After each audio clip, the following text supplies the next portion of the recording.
പ്രിയ സുഹൃത്തുക്കളെ, സഹാക്കളെ, ഈ ഇതിലെ പരിപാടിയിൽ എൻ്റെ വളരെ അടുത്ത സുഹൃത്ത് അച്ചു മാഷൊക്കെ ഉണ്ട്. അവർക്ക് ഇതിനെക്കുറിച്ച് കൂടുതൽ ആധികാരികമായിട്ട് പറയാൻ കഴിയും എന്നാണ് എനിക്ക് തോന്നുന്നത്. അതുകൊണ്ട് ഇത് കഴിഞ്ഞാൽ അച്ചു മാഷ് ഞാൻ വിട്ടുപോയിട്ടുള്ള കാര്യങ്ങൾ, മറ്റു കാര്യങ്ങളൊക്കെ ഇതിനോട് കൂടി കൂട്ടിച്ചേർക്കുമെന്ന് കരുതുകയാണ്. മാഷുടെ മകനും അഡ്വക്കേറ്റുമായിട്ടുള്ള ഛായാനാഥൻ പറഞ്ഞതുപോലെ ഇന്ന് നവംബർ 7 റഷ്യൻ വിപ്ലവത്തിൻ്റെ അഥവാ ഒക്ടോബർ വിപ്ലവത്തിൻ്റെ 108ാം വാർഷികമാണ്. ഒക്ടോബർ വിപ്ലവം എന്താണ് നവംബർ മാസത്തിൽ ആചരിക്കുന്നത് എന്ന് എല്ലാവർക്കും അറിയുന്നുണ്ടാവും. എന്നാൽ ആരെങ്കിലും അറിയാത്തവരുണ്ടെങ്കിൽ അവരുടെ കൂടി അറിവിലേക്ക് വേണ്ടി ഞാൻ ചെറിയൊരു സൂചന തരുമെന്ന് മാത്രമേ ഉള്ളൂ. റഷ്യയിൽ അടുത്ത കാലം വരെ ഈ ഒക്ടോബർ വിപ്ലവം നടക്കുന്നത് വരെയുള്ള കാലഘട്ടത്തിൽ ജൂലിയൻ കലണ്ടറാണ് ഉപയോഗിച്ചിരുന്നത്. ഈ വിപ്ലവം നടന്നതിന് ശേഷം 1918 ഇന്ന് ലോകമെമ്പാടും ഉപയോഗിക്കുന്ന ഗ്രിഗോറിയൻ കലണ്ടറിലേക്ക് മാറിയത്. ഈ രണ്ട് കലണ്ടറുകളും തമ്മിൽ ചെറിയ ഒരു വ്യത്യാസം ഉണ്ടെന്നറിയാം. ഇപ്പം നമ്മൾ ഒരു കൊല്ലം എന്ന് പറയുന്നത് 365 ദിവസം ആയി കാണുകയും 4 കൊല്ലത്തിലൊരിക്കൽ നമ്മൾ ലീപ്പ് ഇയർ ആയിട്ട് ഒരു ദിവസം കൂട്ടുകയും ചെയ്യും. 365 പിന്നെ 366 മാറുകയാണ്. പക്ഷേ യഥാർത്ഥത്തിൽ ഒരു വർഷം എന്ന് പറയുന്നത് കൃത്യമായി 365 ദിവസമല്ല. ആ കാൽക്കുലേഷനിൽ വന്ന മാറ്റമാണ് നമ്മൾ ഈ ഒക്ടോബർ വിപ്ലവം നവംബറിലേക്ക് മാറാനുള്ള കാരണം. യഥാർത്ഥത്തിൽ ഒരു വർഷം എന്ന് പറയുന്നത് 365 ദിവസം 5 മണിക്കൂർ 48 മിനിറ്റ് 45 സെക്കൻഡാണ്. അപ്പോൾ ഏതാണ്ടൊരു 11.25 മിനിറ്റ് അതിന് കുറവ് വരും. ആ കുറവ് വെച്ചിട്ടാണ് ജൂലിയൻ കലണ്ടർ കണക്കാക്കിയിട്ടുള്ളത്. അപ്പോൾ അതുകൊണ്ട് തന്നെ ഒരു 130 കൊല്ലങ്ങൾ കഴിയുമ്പോൾ ഒരു ദിവസം അതിൽ കുറവ് വരും. അങ്ങനെ കണക്കാക്കിയിട്ടാണ് ജൂലിയൻ കലണ്ടറിൽ ഒക്ടോബറിലാണ് ഈ വിപ്ലവം നടക്കുന്നത് എങ്കിലും നമ്മുടെ പുതിയ കലണ്ടർ അനുസരിച്ചാണ് നവംബർ 7 മാറിയത്. ഇതുമായി ബന്ധപ്പെട്ട മറ്റു പല സംഭവങ്ങളും ഈ ചെറിയൊരു വ്യത്യാസം ഉണ്ടാകാം. നിങ്ങൾക്കറിയാവുന്നതാണ്. പക്ഷേ ഞാൻ ആരെങ്കിലും ഇത് ഓർക്കാതെ ഇരിക്കുന്നുണ്ടെങ്കിൽ അവരുടെ കൂടി ഓർമ്മയ്ക്ക് വേണ്ടി പറയാമെന്ന് മാത്രമേ ഉള്ളൂ. അപ്പോൾ ജൂലിയൻ കലണ്ടറിൽ ഗ്രിഗോറിയൻ കലണ്ടർ തമ്മിലുള്ള ഒരു വ്യത്യാസമാണ് ഈ ഒക്ടോബർ വിപ്ലവം നവംബറിലേക്ക് മാറാനുള്ള കാരണം. ഇപ്പോൾ റഷ്യയും ഉപയോഗിക്കുന്നത് ജൂലിയൻ കലണ്ടറല്ല, ഗ്രിഗോറിയൻ കലണ്ടറാണ്. ഈ ഒക്ടോബർ വിപ്ലവം എന്ന് പറയുന്നത് റഷ്യയുടെ ചരിത്രത്തെ മാത്രമല്ല ലോക ചരിത്രത്തെ തന്നെ മാറ്റിമറിച്ച ഒരു സംഭവമായിരുന്നു. 2 പതിറ്റാണ്ടുകൾക്കിടയിൽ ഉണ്ടായിട്ടുള്ള സംഭവവികാസങ്ങളാണ് ഈ ഒക്ടോബർ വിപ്ലവം എന്നറിയപ്പെടുന്ന റഷ്യൻ വിപ്ലവത്തിലേക്ക് നയിച്ചത്. ആ വിപ്ലവത്തോടു കൂടി ഞാൻ നേരത്തെ പറഞ്ഞ പോലെ ലോക ചരിത്രം തന്നെ മാറ്റിമറിക്കേണ്ടായി. ലോകത്ത് ആദ്യമായി കമ്മ്യൂണിസ്റ്റ് ആശയങ്ങളിൽ അധിഷ്ഠിതമായ ഒരു ഭരണകൂടം സ്ഥാപിതമായി. അത് മറ്റ് ലോകരാജ്യങ്ങൾക്കൊക്കെ തന്നെ പ്രചോദനവും ആവേശവുമായിരുന്നു. തുടർന്നുണ്ടായ സംഭവവികാസങ്ങളിൽ നിങ്ങൾക്കറിയാം, പല രാജ്യങ്ങളിലും കമ്മ്യൂണിസ്റ്റ് ഭരണകൂടം വരെയുണ്ടായി. 1949 ചൈനയിലും പിന്നീട് മറ്റ് പല ചെറിയ രാജ്യങ്ങളിലൊക്കെ കമ്മ്യൂണിസ്റ്റ് ഭരണകൂടം വരെയുണ്ടായി. സോവിയറ്റ് യൂണിയൻ്റെ തകർച്ച ഉണ്ടായെങ്കിലും ഇപ്പോഴും കമ്മ്യൂണിസത്തിൻ്റെ പ്രസക്തി നഷ്ടപ്പെട്ടില്ല എന്ന തലത്തിൽ ഏറ്റവും അവസാനമായി മിഞ്ഞാന്ന് ന്യൂയോർക്കിൽ നടന്നിട്ടുള്ള ഒരു തെരഞ്ഞെടുപ്പിൽ, മേയർ തെരഞ്ഞെടുപ്പിൽ പോലും കമ്മ്യൂണിസത്തിൻ്റെ പ്രസക്തി വിളിച്ചോതുന്ന തരത്തിലുള്ള ഒരു റിസൾട്ടാണ് ഉണ്ടായത് എന്ന് നമുക്കറിയാം. അപ്പോൾ അതിന് നാന്ദി കുറിച്ച ഒരു സംഭവമായിരുന്നു റഷ്യയിൽ നടന്നിട്ടുള്ള ഈ ഒക്ടോബർ വിപ്ലവം. നിങ്ങൾക്കറിയാം, ഈ 19ാം നൂറ്റാണ്ടിൻ്റെ അവസാനത്തിലും 20ാം നൂറ്റാണ്ടിൻ്റെ തുടക്കത്തിലൊക്കെ സോവിയറ്റ് യൂണിയൻ എന്ന് പറയുന്നത് സാമ്പത്തികമായും സാമൂഹികമായും രാഷ്ട്രീയപരമായും വളരെ മോശമായ ഒരു സാഹചര്യമായിരുന്നു അവിടെ ഉണ്ടായിരുന്നത്. അവിടുത്തെ ഏകാധിപത്യ ഭരണക്രമമാണ് അവിടെ ഉണ്ടായിരുന്നത്. നമുക്കറിയാം, റോമനോ രാജവംശത്തിൽപ്പെട്ട സാർ ചക്രവർത്തിമാർ എന്ന് വിളിക്കുന്ന ഭരണകൂടങ്ങളായിരുന്നു അവിടെ ഉണ്ടായിരുന്നത്. റഷ്യയിൽ അന്നത്തെ പ്രധാനപ്പെട്ട വരുമാന മാർഗം എന്ന് പറയുന്നത് കൃഷിയായിരുന്നു. ഏതാണ്ട് 85% ആളുകളും നേരിട്ടുള്ള കൃഷിയിലോ അല്ലെങ്കിൽ കൃഷിയാനുബന്ധ പ്രവൃത്തികളിലോ ആണ് ഏർപ്പെട്ടിരുന്നത്. അവിടെയാണെങ്കിലോ ഉൽപ്പാദനം വളരെ കുറവും ഉൽപ്പാദനത്തിന് വില കുറവും ഒക്കെ അനുഭവിച്ചിരുന്ന ഒരു ഘട്ടമായിരുന്നു 19ാം നൂറ്റാണ്ടിൻ്റെ അവസാനവും 20ാം നൂറ്റാണ്ടിൻ്റെ തുടക്കവും. അതുമാത്രമല്ല, വമ്പിച്ച നികുതി ചുമത്തിരുന്ന ഭരണകൂടം വമ്പിച്ച നികുതിയും ചുമത്തിയിരുന്നു. വ്യാവസായികമായും വളരെ പിന്നോക്കം നിൽക്കുന്ന ഒരു രാജ്യമായിരുന്നു വിസ്തൃതിയിലെ ഏറ്റവും വലിയ രാജ്യമായ റഷ്യ. അഥവാ അവിടെ ഉണ്ടായിരുന്ന വ്യവസായങ്ങളിൽ പലതും വിദേശികൾ നടത്തിയിരുന്ന വ്യവസായങ്ങളായിരുന്നു. അവർ തൊഴിലാളി വർഗത്തെ അതിശക്തമായി ചൂഷണം ചെയ്തുകൊണ്ടാണ് അവിടെ മുതലാളിത്തം വളർന്നത്. അപ്പോൾ കാർഷിക മേഖലയിലുണ്ടായിരുന്ന തകർച്ച, വ്യാവസായിക മേഖലയിൽ വേണ്ടത്ര പുരോഗതി ഉണ്ടാവാതിരിക്കുക, ജനാധിപത്യ അവകാശങ്ങൾ നിഷേധിക്കപ്പെട്ട ഏകാധിപത്യ ഭരണകൂടം നിലനിൽക്കുക, ഇതൊക്കെയായിരുന്നു റഷ്യയിലെ 19ാം നൂറ്റാണ്ടിൻ്റെ അവസാനത്തിലും അതുപോലെ തന്നെ 20ാം നൂറ്റാണ്ടിൻ്റെ തുടക്കത്തിലും ഉണ്ടായിരുന്ന സംഭവവികാസങ്ങൾ. ഏതാണ്ട് ഈ കാലഘട്ടത്തിലാണ് റഷ്യയിലെ പല എഴുത്തുകാരുടെ വിശ്വപ്രസിദ്ധമായ പല നോവലുകളും കഥകളും പുറപ്പെടുന്നത്. മാക്സിം ഗോർക്കിയുടെ അമ്മ, ലിയോ ടോൾസ്റ്റോയുടെ യുദ്ധവും സമാധാനവും, അതുപോലെ തന്നെ ആന്റൺ ചെക്കോവിൻ്റെ രചനകൾ, ഇങ്ങനെ പല എഴുത്തുകളും പ്രശസ്തമായ ക്ലാസിക് രചനകളും ഉണ്ടായത് ആ കാലഘട്ടത്തിലാണ്. ആ രചനകളിലൊക്കെ അവിടുത്തെ തൊഴിലാളി വർഗ്ഗങ്ങൾ അനുഭവിക്കുന്ന കഷ്ടപ്പാടുകളെക്കുറിച്ചും മുതലാളി വർഗം ഈ തൊഴിലാളി വർഗ്ഗങ്ങളെ ചൂഷണം ചെയ്യുന്നതിനെക്കുറിച്ചൊക്കെ അതിൽ വളരെ വ്യാപകമായി പ്രചരിപ്പിച്ചിരുന്നു. അമ്മ എന്ന നോവലിൽ നിങ്ങൾ കേട്ടിട്ടുണ്ടാവും, എന്താണ്, ഒരു തൊഴിലാളി വർഗ സർവാധിപത്യം വന്നെങ്കിൽ മാത്രമേ തൊഴിലാളി വർഗത്തിന് മോചനമുള്ളൂ എന്ന് മാക്സിം ഗോർക്കിയുടെ അമ്മ എന്ന നോവലിൽ പരാമർശിച്ചിട്ടുണ്ട്. അതുമാത്രമല്ല, ആ കാലത്താണ് 2 ജർമ്മൻ തത്വചിന്തകന്മാർ കമ്മ്യൂണിസ്റ്റ് മാനിഫെസ്റ്റോ പ്രസിദ്ധീകരിക്കുന്നത്, മാർക്സും എംഗൽസും കൂടി. കമ്മ്യൂണിസ്റ്റ് മാനിഫെസ്റ്റോ ആരംഭിക്കുന്നത് നിങ്ങൾ കേട്ടിട്ടുണ്ടാവും, വായിച്ചിട്ടുണ്ടാവും, യൂറോപ്പിനെ ആകെ ഒരു ഭൂതം കീഴ്പ്പെടുത്തിയിരിക്കുന്നു, കമ്മ്യൂണിസം എന്ന ഭൂതം എന്നാണ്.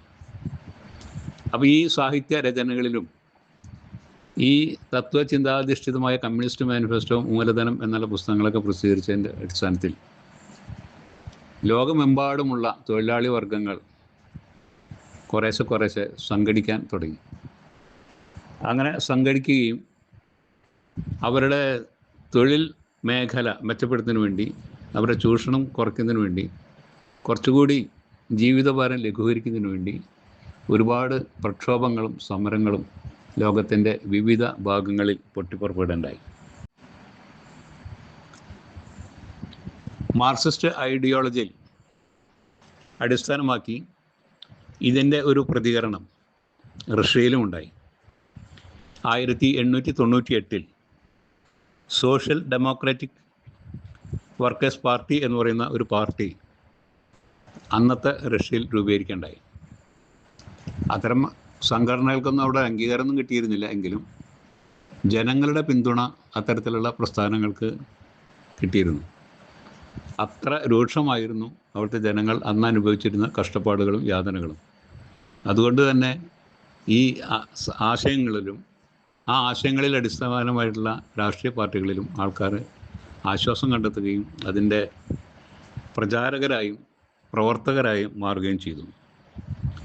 പക്ഷേ നിർഭാഗ്യവശാൽ 1903 ഈ പാർട്ടി ആശയപരമായിട്ടുള്ള വൈരുദ്ധ്യങ്ങളാൽ 2ആയി വിഭജിക്കപ്പെട്ടു, പിളർന്നു. തത്തുല്യമായ കാര്യം നമുക്ക് നമ്മുടെ ഇന്ത്യയിലും നോക്കിയാൽ കാണാം, അത് ഞാൻ പിന്നീട് സൂചിപ്പിക്കാം. അവിടെ മെൻഷെവിക്കുകളെന്നും ബോൾഷെവിക്കുകളെന്നും 2 ഗ്രൂപ്പായിട്ട് തിരിയുണ്ടായി.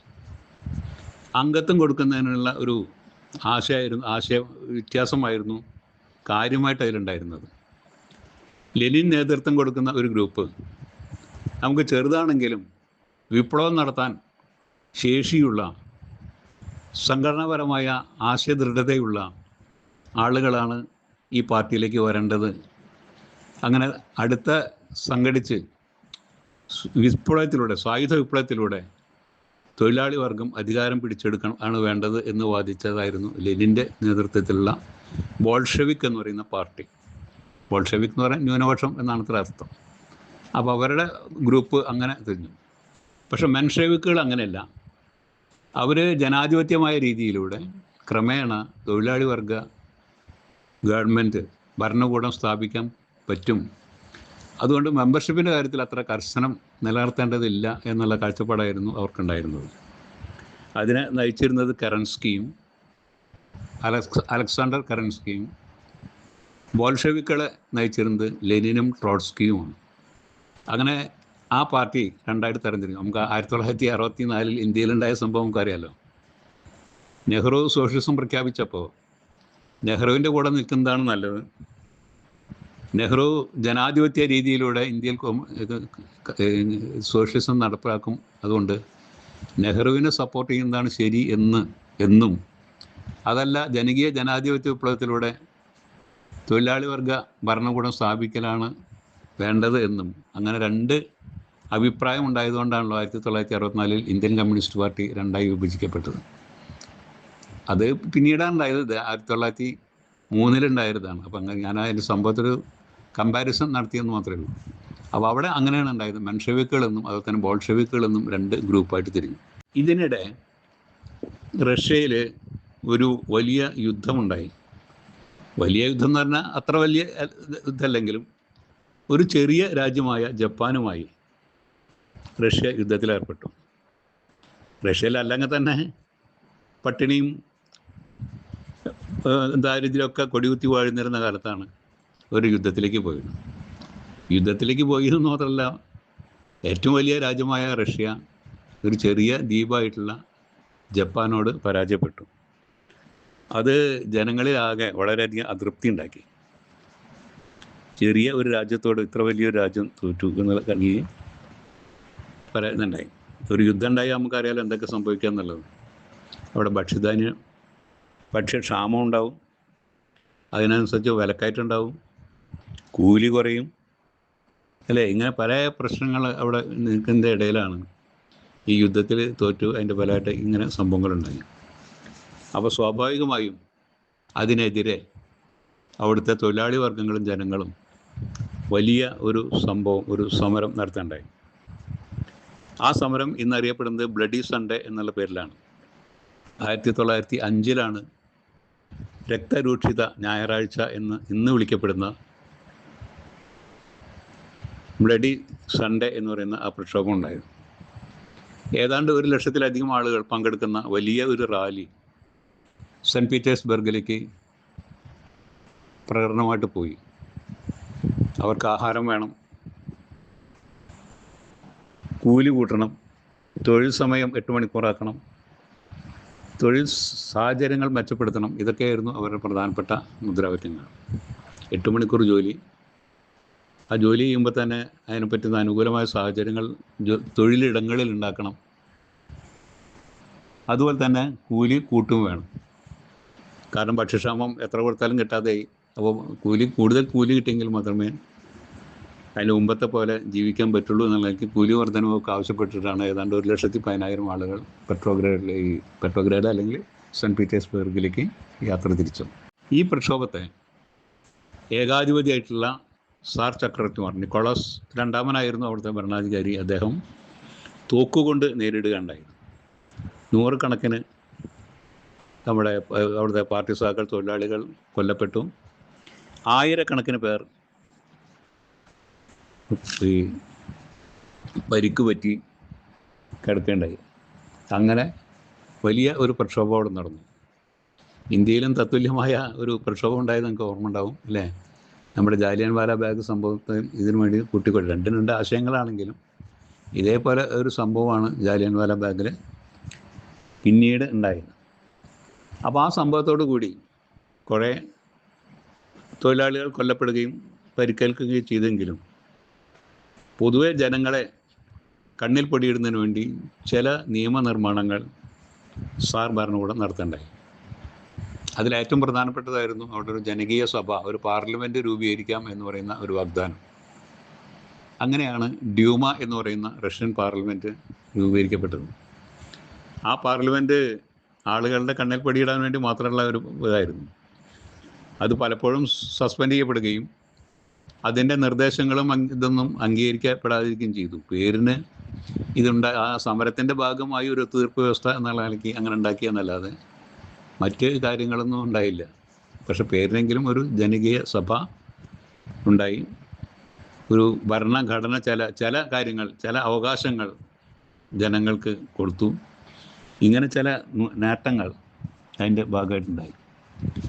അതോടൊപ്പം തന്നെയാണ് റഷ്യയിലുടനീളം സോവിയറ്റുകൾ രൂപീകരിക്കപ്പെടുന്നത്. എല്ലാ സ്ഥലത്തും തൊഴിലാളികൾ, വ്യവസായശാലകളിൽ, അതുപോലെ തന്നെ ഖനികളിലൊക്കെ പണിയെടുക്കുന്ന ആളുകൾ അവിടെ അവരുടെ തൊഴിൽ സംഘടന രൂപീകരിക്കുകയുണ്ടായി.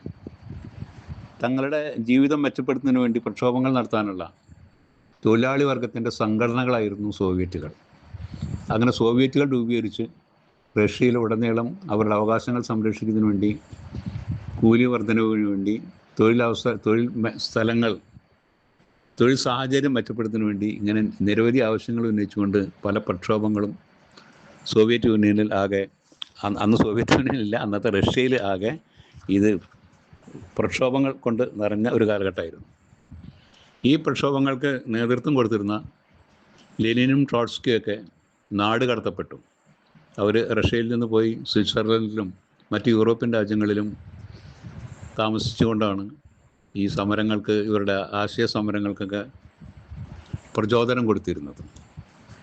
അതിനിടെ ഈ സോവിയറ്റുകളുടെ തൊഴിലാളി വർഗത്തിൻ്റെ അവകാശങ്ങൾക്ക് വേണ്ടിയിട്ടുള്ള സമരങ്ങൾ നടന്നുകൊണ്ടിരിക്കുന്ന ഘട്ടത്തിൽ തന്നെ കാര്യമായ മറ്റൊരു തൊഴിൽ ഗുണങ്ങളൊന്നും ഉണ്ടായില്ല ഒന്നാമത്തെ സമരത്തിന് ശേഷം. എങ്കിലും 1914 വന്നപ്പോൾ ഒന്നാം ലോകമഹായുദ്ധം പൊട്ടിപ്പുറപ്പെട്ടു. നമുക്കറിയാം, ഒന്നാം ലോകമഹായുദ്ധത്തിൽ പങ്കെടുക്കേണ്ട യാതൊരു സാധ്യതയും റഷ്യക്കുണ്ടായിരുന്നില്ല. പക്ഷേ ഈ രാജാക്കന്മാർ തമ്മിലുള്ള ഒരു ഇതുണ്ടല്ലോ, കേമത്തം കാണിക്കാൻ വേണ്ടിയിട്ട്, അങ്ങനെ ആ രീതിയിൽ റഷ്യ ഈ ഒന്നാം സ്വാതന്ത്ര്യ സമരത്തിൽ പങ്കെടുക്കാനുണ്ടായിരുന്നു. ഒന്നാം സ്വാതന്ത്ര്യ സമരം കുറേ കാലം 17 വരെ നീണ്ടു നമുക്കറിയാം. 17 വരെ നീണ്ടുന്നതും ഈ ഒക്ടോബർ വിപ്ലവമൊക്കെ ആയിട്ട് ബന്ധപ്പെടുത്തിയിട്ടാണ് 17 എന്നുള്ള ആ കൊല്ലങ്ങൾക്ക് വരാൻ കാരണം. അപ്പോൾ ആ യുദ്ധത്തിൽ അവർ പങ്കാളികളായി.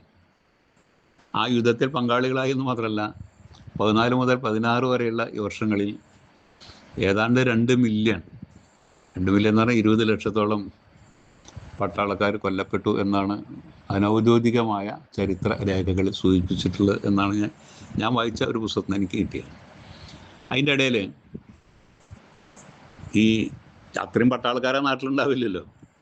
ഒരു യുദ്ധം വരുമ്പോൾ തന്നെ ഉണ്ടാവുക, നാട്ടുകാരൊക്കെ പിടിച്ചുകൊണ്ടുപോകും, ആണുങ്ങളൊക്കെ പിടിച്ചുകൊണ്ടുപോകും, കുട്ടികളൊക്കെ പിടിച്ചുകൊണ്ടുപോകും, കർഷകരെയും തൊഴിലാളികളൊക്കെ പിടിച്ചുകൊണ്ടുപോയി അവരെ യുദ്ധ പരിശീലനം, ഒരു ഹ്രസ്വകാല പരിശീലനം നടത്തിയിട്ടാണ് യുദ്ധ രംഗത്തേക്ക് ഇറക്കി വിടുക. അതുകൊണ്ട് തന്നെയാണ് വേണ്ടത്ര പരിശീലനം കിട്ടാത്ത ആളുകൾ യുദ്ധത്തിൽ ഏർപ്പെട്ടുകൊണ്ടായിരിക്കാം ഒരുപക്ഷെ ഇത്രയധികം കാഷ്വാലിറ്റീസ് ഉണ്ടാവാൻ കാരണം. ഏതാണ്ട് 20 ലക്ഷത്തോളം ആളുകൾ കൊല്ലപ്പെട്ടു എന്നാണ് പറയുന്നത്. അങ്ങനെ വീടുകളിൽ നിന്ന് ആണുങ്ങൾ മുഴുവൻ യുദ്ധക്കളത്തിലേക്ക് പോയപ്പോൾ വീടുകളാകെ ആണുങ്ങളില്ലാത്ത സ്ത്രീകളും കുട്ടികളും മാത്രമുള്ള ഒരു നാടായി മാറി. യുദ്ധം ഉണ്ടാകുമ്പോൾ ഞാൻ നേരത്തെ പറഞ്ഞ പോലെ കൃഷിയിടങ്ങളും അതുപോലെ തന്നെ വ്യവസായശാലകളൊക്കെ തകർക്കപ്പെട്ടു. ഭക്ഷ്യോൽപാദനം കുറഞ്ഞു, ഭക്ഷ്യക്ഷാമം ഉണ്ടായി, എവിടെയും ഭക്ഷ്യവസ്തുക്കൾ കിട്ടാത്ത സാഹചര്യം ഉണ്ടായി. ഒന്നാമത് പണിക്ക് പോകാൻ ആണുങ്ങളില്ല. സ്ത്രീകൾ തന്നെ പണിക്ക് പോയി തങ്ങളുടെ കുട്ടികളെ സംരക്ഷിക്കുന്നതിന് വേണ്ടിയിട്ടുള്ള പ്രവർത്തനങ്ങൾ ഏർപ്പെട്ടു. അവർ സമ്പാദിക്കുന്ന പൈസ കൊണ്ടുപോയാൽ പോലും അവർക്ക് ആഹാരം കിട്ടാത്ത ഒരു സാഹചര്യം ഉണ്ടായി. അങ്ങനെ റൊട്ടി, അവരുടെ ബ്രെഡാണല്ലോ അവിടെ ഭക്ഷണം, നമ്മുടെ ചോറ് പോലെ. അവിടുത്തെ ബ്രെഡിൻ്റെ കടകളുടെ, ബേക്കറികളുടെ മുമ്പിലൊക്കെ നീണ്ട ക്യൂ നിന്നു ഭക്ഷണം കിട്ടാൻ വേണ്ടിയിട്ട്. കാശുണ്ട്, പക്ഷെ ഭക്ഷണം കിട്ടാൻ വേണ്ടിയിട്ട്. അങ്ങനെ നടക്കുന്ന ഈ റൊട്ടിക്കടകളുടെ മുമ്പിൽ സംഘർഷങ്ങളുണ്ടായി. ആ സംഘർഷങ്ങൾ മാത്രമല്ല, പല കടകളും കൊള്ളയടിക്കപ്പെട്ടു. എങ്ങനെയും ആഹാരം കിട്ടിയാൽ മതി എന്നുള്ള ആ ഇതിൽ അവിടെ പല പ്രശ്നങ്ങളും ഉണ്ടായി. അങ്ങനെ ഇരിക്കെ 1917 മാർച്ച് മാസം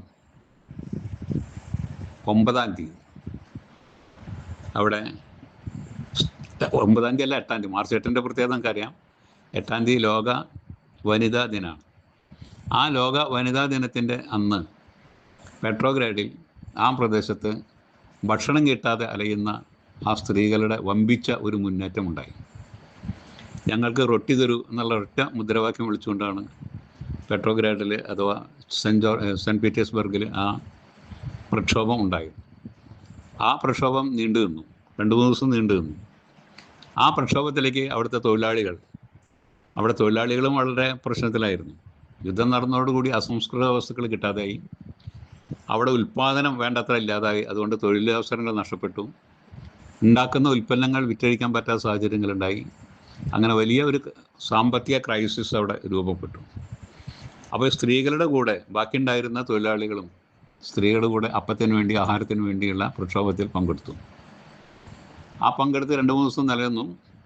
മാർച്ച് മാസം 12-ാം തീയതി ഈ ഭരണകൂടം എന്ത് ചെയ്തെന്ന് പറഞ്ഞാൽ 1905 സംഭവിച്ചതുപോലെ പട്ടാളത്തെ അയച്ചു. പട്ടാളത്തെ വിളിച്ച് ആ സമരത്തെ അടിച്ചമർത്താൻ വേണ്ടി ഓർഡർ ഇട്ടു. പക്ഷേ നിർഭാഗ്യവശാൽ അഥവാ ഭാഗ്യവശാൽ ആ പട്ടാളം ആ കൽപ്പന നിരസിച്ചു. കൽപ്പന നിരസിച്ചു മാത്രമല്ല, അവർ ഈ സമരത്തിൻ്റെ ഭാഗമായിട്ട് മാറേണ്ടായിരുന്നു. സ്ത്രീകളും തൊഴിലാളികളും നടത്തുന്ന സമരത്തിൻ്റെ ഭാഗമായി അവർ സാർ ചക്രവർത്തിമാർക്കെതിരെ, കൊട്ടാരത്തിനെതിരെ മുന്നേറി. ആ മുന്നേറ്റത്തിൽ ജീവൻ രക്ഷിക്കാൻ വേണ്ടി അന്നത്തെ ഭരണാധികാരിയായിട്ടുള്ള നിക്കോളാസ് രണ്ടാമൻ അവിടുന്ന് ഒളിച്ചോടി പോവാണ്ടായിരുന്നു. അങ്ങനെ ഒളിച്ചോടി പോവുകയും തൊഴിലാളി വർഗം കോട്ട വളഞ്ഞ് ആ ഭരണം പിടിച്ചെടുക്കുകയും ചെയ്തു. ഇത് മാർച്ച് മാസത്തിലാണ് ഇപ്പോൾ നമ്മുടെ ചരിത്രത്തിൽ രേഖപ്പെടുന്നെങ്കിൽ, ഞാൻ നേരത്തെ പറഞ്ഞ പോലെ ഒക്ടോബർ വിപ്ലവം നവംബറിലേക്ക് പോയ പോലെ ഇത് അവരുടെ കലണ്ടർ അനുസരിച്ച് ഫെബ്രുവരിയിലായിരുന്നു. ഗ്രിഗോറിയൻ കലണ്ടർ അനുസരിച്ചാണ് മാർച്ച്, മറ്റേ കലണ്ടർ അനുസരിച്ച് ഫെബ്രുവരിയിലായിരുന്നു. അതുകൊണ്ട് ഈ വിപ്ലവം അറിയപ്പെടുന്നത് ഫെബ്രുവരി വിപ്ലവം എന്നാണ്, ഫെബ്രുവരി റവല്യൂഷൻ എന്നാണ് ഈ വിപ്ലവത്തെ അറിയപ്പെടുന്നത്. അതുകൊണ്ട് അവിടുത്തെ ഏകാധിപത്യ ഭരണം അവസാനിച്ചു.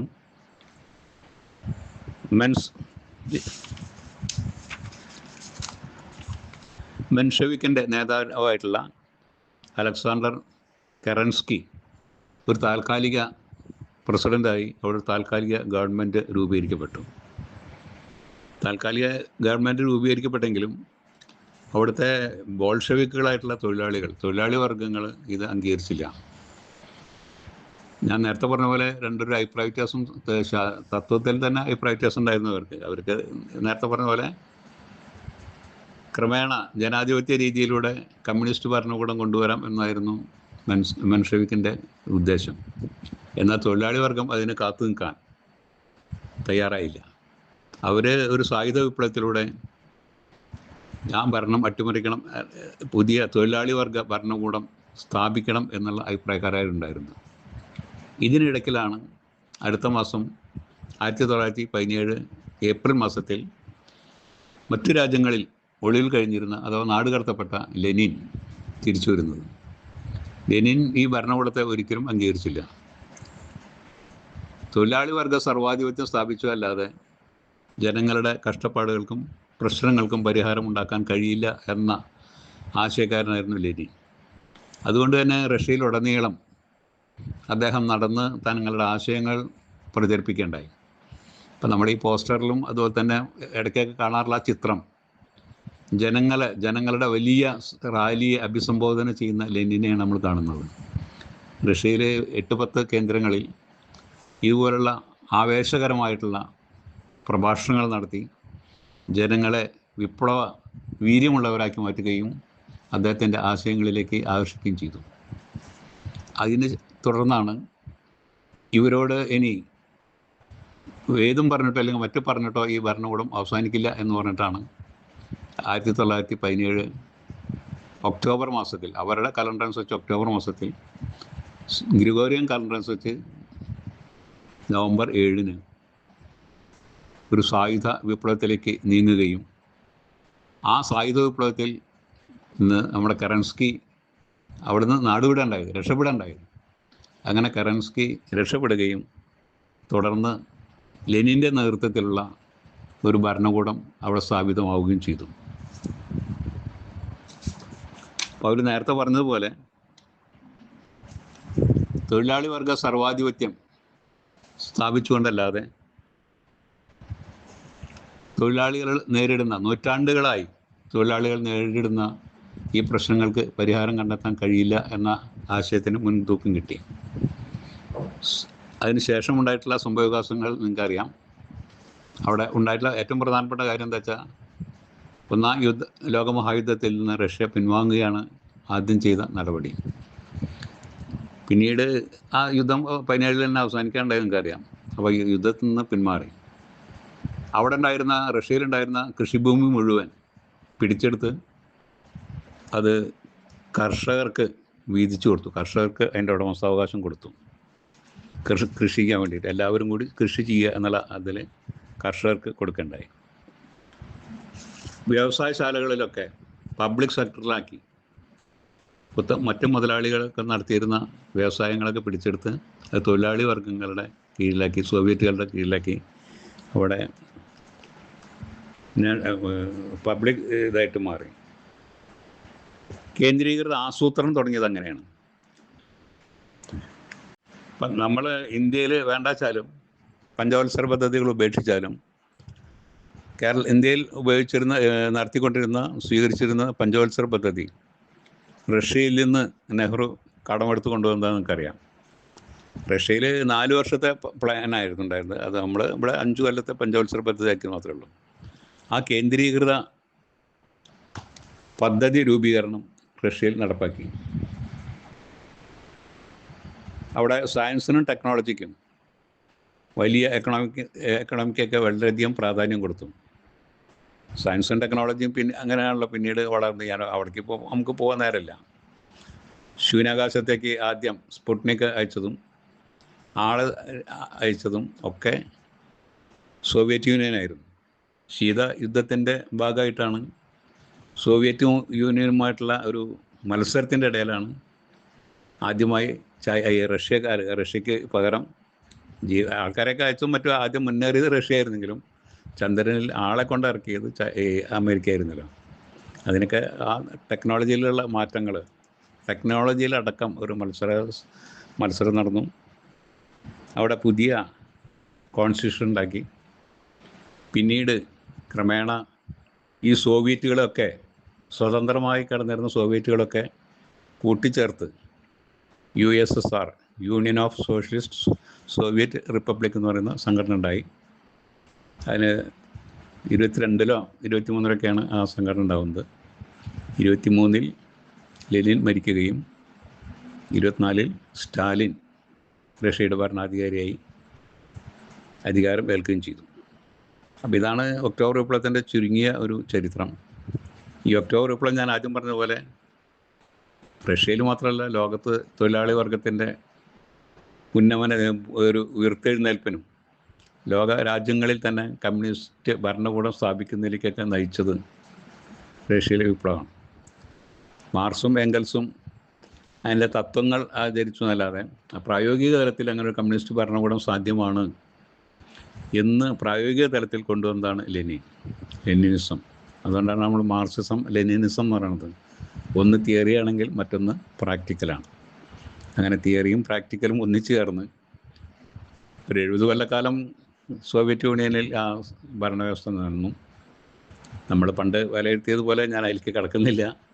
അത് സോഷ്യലിസത്തിൻ്റെ കുഴപ്പം കൊണ്ടല്ല, അത് നടപ്പാക്കുന്നതിൽ പിന്നീട് വന്നിട്ടുള്ള ചില പാകപ്പിഴകളാണ്.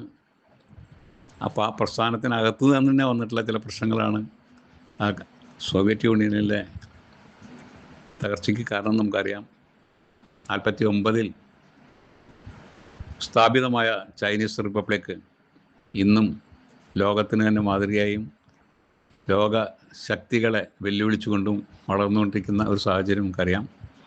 മറ്റു കാര്യങ്ങളിലേക്ക് കിടക്കുന്നില്ല. ഏതായാലും ഈ ഒക്ടോബർ വിപ്ലവം ലോക ചരിത്രത്തെ മാറ്റിമറിക്കുന്നതിൽ, ലോകത്തെ ഒരു കമ്മ്യൂണിസ്റ്റ് ആശയങ്ങൾ പ്രചരിപ്പിക്കുന്നതിൽ അത് പ്രായോഗികമാണ്. മുതലാളി വർഗം 90-കളിൽ പറഞ്ഞ നിങ്ങൾക്കറിയാലോ, ഇന്ത്യൻ മുതലാളികൾ എന്താ പറയുക, there is no alternative, TINA. അതിന് ആൾട്ടർനേറ്റീവ് ഉണ്ട് എന്ന് കാണിച്ച ഒരു പ്രസ്ഥാനമായിരുന്നു കമ്മ്യൂണിസ്റ്റ് പ്രസ്ഥാനം.